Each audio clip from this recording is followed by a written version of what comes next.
सुवीर्यमिति सुवीर्यम् इन्द्रस्य सोमा राघवसे पुनानो हार्दि चोदयेति चोदया मृतस्य योनिमासदमित्यासदम् सृजन्ति द्वादश क्षिपाः क्षिपो हिनुवन्ति सप्तधीतयाः धीतय इति धीतयाः विप्रा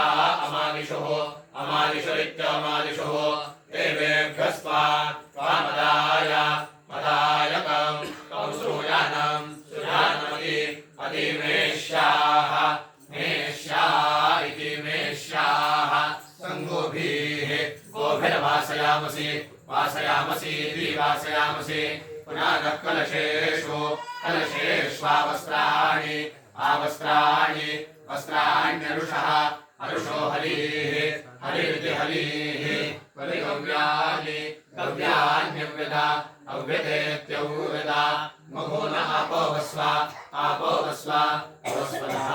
नो दहि विश्वा अपद्विषाः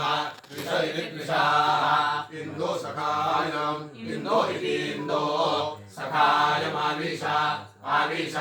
विषेति विषा वृष्टिन्द्रिवः बृहस्पति परिस्रवद्यूनं पृथिव्या अधि सहोनः सोमवृत्सुधाः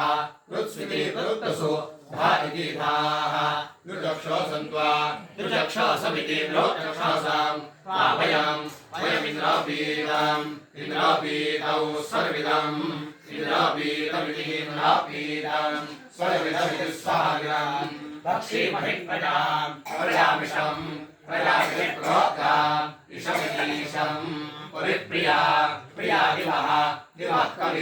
कविर्वयांसि नव्योर्हितः हित इति